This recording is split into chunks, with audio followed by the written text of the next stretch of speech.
അസ്സലാമലൈക്കും, welcome back to my channel. അപ്പോൾ എല്ലാവർക്കും നമ്മുടെ വീഡിയോയിലേക്ക് സ്വാഗതം. നമ്മുടെ നിയാസ് കുട്ടി ഡിസ്ചാർജ് ആയി വീട്ടിലൊക്കെ എത്തി. ആൾ കുറച്ച് ഉഷാറാണ്, കുറച്ച് വേദനയൊക്കെ ഉണ്ട്. അത് നമ്മളോട് ഉണ്ടാവുന്നു, ഡോക്ടർ പറഞ്ഞിട്ടൊക്കെ ഉണ്ട്. നമ്മൾ ഇന്നലെ ഒരു 8 മണിക്കൊക്കെ ഡിസ്ചാർജ് ആയിട്ട് ഇവിടെ എത്തിയിട്ടുണ്ട്. രാത്രി വേദനിച്ച് കരയുന്നൊക്കെ ഞങ്ങൾ വിചാരിച്ചു. പക്ഷെ ഒരു ഡോസ് ആൻറ്റിബയോട്ടിക് ഒക്കെ കൊടുത്തിട്ടൊക്കെയാണ് ആ സൂചിയൊക്കെ ഊരിയത്. അപ്പോൾ ആൻറ്റിബയോട്ടിക്കിൻ്റെ ഗുളിക മാത്രം കൊടുക്കണ്ട, ബാക്കി ഉള്ള ഒരു 2 ഗുളികയും ഒരു ഗുളികയും മൂക്കിൽ ഒറ്റിക്കണം മരുന്നുണ്ട് വന്നിട്ട്. മൂക്കിൽ എന്തായാലും ഒറ്റിക്കണം, ഇവിടെ മുറിയുള്ള കാരണം കൊണ്ട് എന്തായാലും ഒറ്റിക്കണം പറഞ്ഞിട്ടുണ്ട്. അപ്പോൾ ഞങ്ങൾ ചിലപ്പോൾ ഒറ്റിച്ച കരയില്ലാന്ന് വിചാരിച്ചു. പക്ഷേ മൂക്കിൽ മരുന്ന് ഒറ്റിക്കുമ്പോൾ ആൾക്ക് നല്ല നീറല്ല, മുറി അവിടെ ഇങ്ങനെ കരിയിപ്പിച്ചൊക്കെയല്ലേ പച്ചിറച്ചിന്, അപ്പോൾ ആണെങ്കിൽ അവിടെ മുറി ഉണ്ടാവും. അപ്പോൾ നല്ല വേദനിച്ച് കരീനൊക്കെ ഉണ്ട്. അപ്പോൾ രാവിലെ എണീറ്റിട്ടും നമ്മൾ ഗുളികയൊക്കെ കൊടുത്തു. നടുവിൽ എണീറ്റ് കരഞ്ഞിട്ടൊന്നുമില്ല. ചിലപ്പോൾ ഇന്നത്തെ ആ ഒരു ഡോസിൽ നല്ല ഉറങ്ങിക്കായിരിക്കും. പക്ഷെ ഇപ്പോൾ ആൾക്ക് ഇന്ന് വേദന ഉണ്ട്. ആൾക്ക് ഇന്ന് ഇവിടെ നമ്മൾ എന്തെങ്കിലുമൊക്കെ കടിച്ച് ചമച്ച് തിന്നുമ്പോൾ ഇവിടെയൊക്കെ വേദന ഉണ്ട്. മൂക്കിൻ്റെ സൈഡൊക്കെ ഒരു സൈഡ് ഇന്ന് വീങ്ങിക്കും. നമുക്ക് ഇനി അടുത്ത ബുധനാഴ്ചയാണ് നമുക്ക് പിന്നെ ഇനി പോകാനുള്ളത്. അതൊക്കെ അടുത്ത ബുധനാഴ്ച നമുക്ക് ഇനി പോകണം. അപ്പോൾ ഉമ്മയൊക്കെ എവിടെ വിചാരിക്കുന്നുണ്ട്, ഉമ്മ ഈ ചക്കരി ഷുഗർ നോക്കണം എന്നിട്ട് പോയതാണ് നോഫലൊക്കെ. അപ്പം നമ്മൾ എന്തായാലും പോകണില്ല. എനിക്ക് ഇനിയിപ്പോൾ കുറച്ച് ദിവസം ഡസ്റ്റിൻ്റെ അലർജി ഒന്നും പെടരുത് കാരണം മൂക്കിൽ മുറിയുള്ള കാരണം കൊണ്ട്. അപ്പോൾ കുറേ പേര് ചോദിച്ചിട്ടുണ്ടായിരുന്നു ഇന്നലെ, എന്തിനാണ് നിങ്ങൾ ഓപ്പറേഷൻ ചെയ്തത്, എന്താണ് മിയാസിന്, എന്തിൻ്റെ സർജറിയാണ് എന്നൊക്കെ ഒരുപാട് പേര് ചോദിച്ചിട്ടുണ്ടായിരുന്നു. ഞാൻ ചിലർക്ക് അറിയുമെന്ന് വിചാരിച്ചിട്ടാണ് ഞാൻ അതിനെക്കുറിച്ച് പിന്നെ ഡീറ്റെയിൽസ് ആയി പറയാതിരുന്നത്. അപ്പോൾ എന്തിൻ്റെ സർജറിയാണെന്ന് വെച്ചാൽ മൂക്കിൽ ഇവിടം കൊണ്ട് ചെറുതായിട്ടൊരു ദശ എന്ന് പറയും. പൊതുവെ സാധാരണ എല്ലാ കുട്ടികൾക്കും ആ ഒരു പ്രോബ്ലം ഉണ്ട്. അത് നേരെ പോയി ചെവിയിൽക്കും കുറച്ച് ഉണ്ടായിരുന്നു. പക്ഷെ നമ്മുടെ മൂക്കിന് മാത്രം സർജറി ചെയ്യേണ്ട, നമ്മുടെ ഡോക്ടർ മൂക്കിനും ചെവിക്കും ചെയ്യണം പറഞ്ഞിട്ടുണ്ടായിരുന്നു. പക്ഷെ ചെവിക്ക് സർജറി ആവശ്യം വന്നിട്ടില്ല തോന്നുന്നുണ്ട്. അപ്പോൾ ഡോക്ടർ ചെവി ഒന്ന് നോക്കിയെന്ന് മാത്രമേ എഴുതിയിട്ടുള്ളൂ അല്ലേ, എന്തോന്ന് ചെയ്തിക്കണു. പക്ഷെ നമ്മൾ ആ ചെറിയ പോലെ ട്യൂബൊക്കെ ഓള് വെക്കുമെന്ന് പറഞ്ഞതാണ്, കുറച്ചധികം ഗ്യാപ്പൊക്കെ ഉണ്ടെങ്കിൽ. പക്ഷെ അതൊന്നും ഇല്ലാണ്ട് ഡോക്ടർ എന്തോ ചെയ്തിക്കണു. അപ്പോൾ ചെവി വേദന നമുക്ക് അറിയണമെന്നില്ല. അപ്പോൾ ആണെങ്കിൽ ഈ ഫ്ലൂയിഡ് ആയത് കാരണം കഫം ആയതുകൊണ്ടായിരിക്കും ചിലപ്പോൾ അവിടെ ആ ഒരു ഇത്. ചിലപ്പോൾ ഇതിന് മൂക്ക് ചെയ്തത് കാരണം കൊണ്ട് അതിന് ആവശ്യമില്ല, എന്തോ സംഭവം ചെയ്തിട്ടുണ്ട്. നമ്മളോട് പണ്ടില്ല. പക്ഷെ റിപ്പോർട്ടിൽ എഴുതിയിരിക്കുന്നു ചെവിയും മൂക്കും എന്നാണ് എഴുതിയിരിക്കുന്നത്. അപ്പോൾ ദശ വന്നത് കാരണം കൊണ്ടാണ് ഇപ്പോൾ നമ്മൾ വേഗം ചെയ്യാൻ കാരണം. അത് നല്ല ആൾക്ക് എല്ലാം ചെറുതൊക്കെ ആണെങ്കിൽ ഡോക്ടർ എന്തെങ്കിലുമൊക്കെ ചെയ്യാൻ പറഞ്ഞിട്ടായിരുന്നു. പക്ഷെ മൂക്ക് നല്ല ഇവിടെ കൊണ്ട് ബ്ലോക്കായിട്ട് കഫക്കെട്ട് ഒരു അങ്ങോട്ടും ഇല്ലാണ്ട് നടുവിലായതായിരുന്നു കൊണ്ട് ചെവിക്ക് വന്നതായിരുന്നു കൊണ്ട് നമുക്ക് വേഗം സർജറി ചെയ്യാനുണ്ട്. എപ്പോഴും നമ്മൾ സർജറി കഴിഞ്ഞ നമ്മളോട് രാവിലെ ഒരു 12 അഡ്മിറ്റ് ആകാൻ പറഞ്ഞു. പക്ഷെ സാറിന് ഇന്നലെ ശരിക്കും 2 സർജറി ഉള്ളൂ ഇത്ര ഇന്നലെ. നമ്മൾ മിയാസിനെ കഴിഞ്ഞിട്ട് വരുമ്പോൾ ഒരു കുട്ടി പോകുന്നത് കണ്ടില്ല, ആ ഒരു കുട്ടി മിയാസ് മാത്രമേ ഉള്ളൂ ഇത്ര ഇന്നലെ. പക്ഷെ സാറിന് ഇന്നലെ OP അധികം ഇന്നിട്ടായതുകൊണ്ട് അത് കാരണം കൊണ്ട് ആ ഉച്ചയ്ക്ക് ശേഷം നമുക്ക് സർജറി ചെയ്യാൻ വന്നിട്ടുണ്ടായത്. അതുമില്ല, അവർക്ക് ആ അനസ്തേഷ്യ കൊടുക്കാതെ ഇത്ര ഒരു മണിക്കൂർ പട്ടിണിയായി കിടക്കണം എന്നൊരു കണക്കുണ്ടെന്ന് പറഞ്ഞത്. അതുകൊണ്ടാണ് കുറച്ച് അധികമായത്.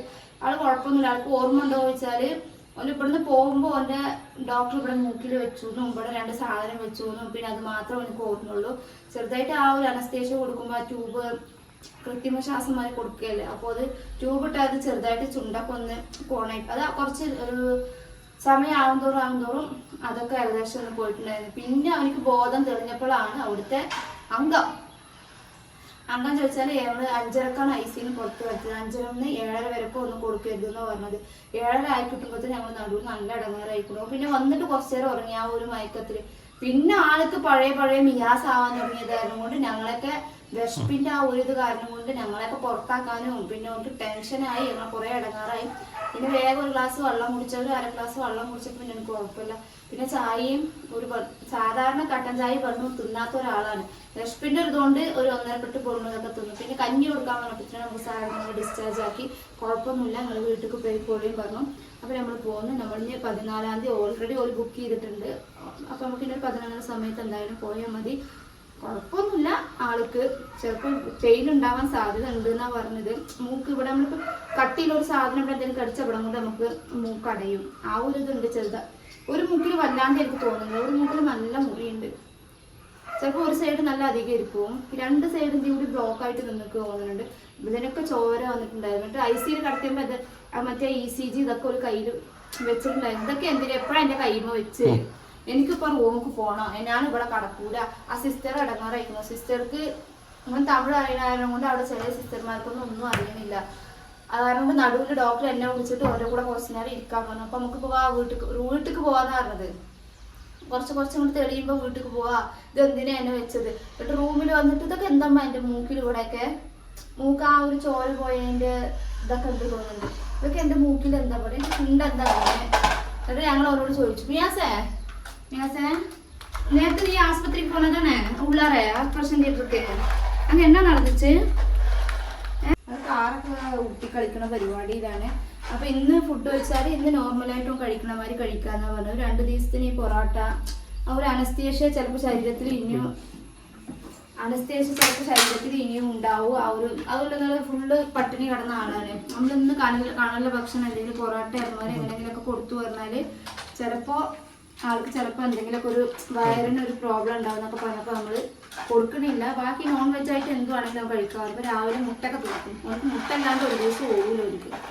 അപ്പം ഇന്നലെ സത്യം പറഞ്ഞാൽ ഇന്നലെ ആൾക്ക് ഞങ്ങൾ പേടിച്ച് ഞങ്ങൾ നല്ല ക്ഷീണം ഉണ്ടാവുമോ എന്നൊക്കെ. പക്ഷെ നമുക്കൊരു കുഴപ്പമുണ്ടായിരുന്നില്ല. മിയാസേ ഹാപ്പി? മിയാസ് വിചാരിക്കുന്നുണ്ടോ ഇന്നലെ ഞാൻ എന്തിനാ നോമ്പെടുക്കാ? മിയാസ് നോമ്പെടുക്കാടാ? മിയാസിന് നമ്മൾ നോമ്പായിരുന്നു. ഞാൻ എന്തിനാ നോമ്പെടുത്ത്? ഞാൻ ഇനി നോമ്പ് എടുക്കൂല ഇതൊക്കെ. പക്ഷെ എന്നാലും ഞാൻ ഇന്നൊരു കാര്യം ആലോചിക്കണം. അപ്പോൾ ഒരു നോമ്പൊക്കെ എടുത്ത് ഫുള്ള് ഒരു നോമ്പ് എടുക്കില്ലേ? അപ്പോൾ എന്തായാലും കുറച്ചും കൂടി ആവട്ടെ വേണ്ടിയിട്ടാണ് ഞാൻ ഇതുവരെ നോമ്പ് എടുക്കാൻ അയച്ചിട്ടില്ല. എന്തായാലും അവർക്ക് ഇൻട്രസ്റ്റ് ഉണ്ടെങ്കിൽ നോമ്പ് ഒന്ന് എടുത്ത് നോക്കിക്കണം. അപ്പോഴാണ് ഇങ്ങനെയൊക്കെ ഒരു സിറ്റുവേഷൻ വരുമ്പോൾ അവർക്ക് അത് അറിയുള്ളൂ. ഇത് ഫസ്റ്റ് ടൈം ആയത് കാരണം കൊണ്ടാണ് അങ്ങനെ. എന്നാലും ഒരു വെള്ളം ഇല്ലാണ്ട് പോയി ഇട്ടില്ല. എന്നാലും എങ്ങനെയൊക്കെ അഡ്ജസ്റ്റ് ചെയ്ത് ഇന്നത്തെ എത്ര മണി നേരം 10 മണി നേരമാ ശരിക്കും ഒരു നാൾ പട്ടിണി നോമ്പിന്റെ കണക്കാണ്. 8 കണക്ക് 3, 4, 5, 6, 9, 10, 12, 1, 2, 3, 4, 5, 6, 7, 11 മണി നേരം നോമ്പിന്റെ കണക്ക് വന്നിച്ച് അല്ലേ? അപ്പൊ ഒരു ദിവസം ഫുള്ള് പട്ടിണി, ഒരു ദിവസം ഒരു നോമ്പായി. അത് നെയ്യത്ത് വെച്ചിരുന്ന നോമ്പായിട്ടുണ്ടാവുമല്ലോ അല്ലേ മിയാസേ? മൂക്കിന് മരുന്ന് ഒഴിക്കുന്നത് ഇങ്ങനെ വെളിയിൽ വരുന്നു. നമുക്കാണെങ്കിൽ മൂക്കിൽ ഇങ്ങനെ നോക്കിയാൽ കൂടെ കാണില്ല. മുമ്പറത്തല്ലല്ലോ പിൻഭാഗത്തിലായത് കാരണം കൊണ്ടായിരുന്നു. അപ്പോൾ കുഴപ്പമൊന്നുമില്ല ഇൻഷാ അല്ലാ. നമ്മളിതൊക്കെ കഴിഞ്ഞിട്ട് എന്തായാലും ഇപ്പം നമ്മൾ തമിഴ്നാട്ടിൽ പോയാലും ഇവനെയും കൊണ്ട് നടുവിൽ വരാൻ കുറച്ച് റിസ്ക്കാണ്. അപ്പം എന്തെങ്കിലുമൊക്കെ ചെയ്ത് ചിലപ്പോൾ പോകണം, ഇല്ലെങ്കിൽ അത് ഒരാഴ്ച കഴിഞ്ഞിട്ട് ഡോക്ടറെ കാണിച്ചിട്ട് പോവാ പറഞ്ഞുള്ള ഒരു ഇതിലാണ്. നമുക്ക് സിറ്റുവേഷനിൽ ഇപ്പോൾ പറയാൻ പറ്റില്ലല്ലോ. പെട്ടെന്ന് എന്തെങ്കിലുമൊക്കെ വന്നു പറഞ്ഞാൽ നമുക്ക് പോയി തന്നെ ആവണം. എപ്പം വരും ബ്ലഡ് വരും സുൽത്താൻ. ചിലപ്പോൾ മൂക്കുന്ന 2-3 സൊട്ട് വരുമ്പോട്ടുണ്ട്.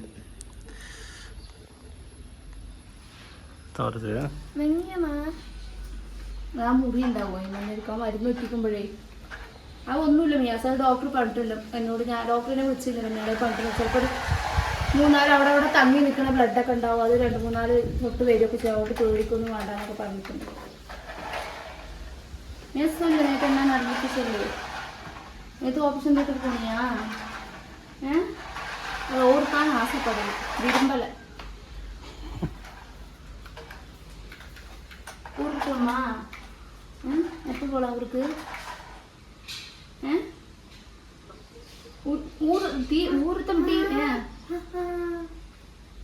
ആ മൂക്കിൽ വല്ലാണ്ട് എനിക്ക് തോന്നുന്നുണ്ട്. ഈ മൂക്കിൽ കുറച്ച് അധികമായിട്ടൊരു മുറിയുണ്ട്.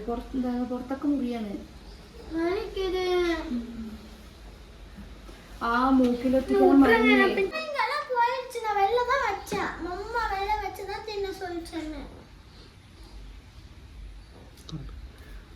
അപ്പോൾ ഇതാണ് ഇന്നത്തെ മിയാസിൻ്റെ അപ്ഡേഷൻ. അത് കുറേ പേര് ചോദിച്ചത് കാരണം കൊണ്ട്, ചില പേർക്ക് എന്താണെന്ന് അറിയില്ല, അത് കാരണം കൊണ്ടാണ് ഞാൻ ഇങ്ങനൊരു വീഡിയോ ഇട്ടത്.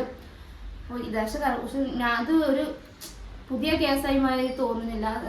ഇവിടെ ടോട്ടൽ വന്ന ആൾക്കാർക്ക് ഫുള്ളും ഇതേ ഒരു പ്രശ്നമാണ്. ഈ ദശ വളർന്നിട്ട് ചെവിയിൽ വളരുന്നവർക്ക് അധികം സാറോ സർജറി ചെയ്തതിലും സാറും അവിടുത്തെ ഡോക്ടേഴ്സിലൊക്കെ ഈ ഒരു കേസ് അവിടെ വന്നിട്ടുള്ളത്.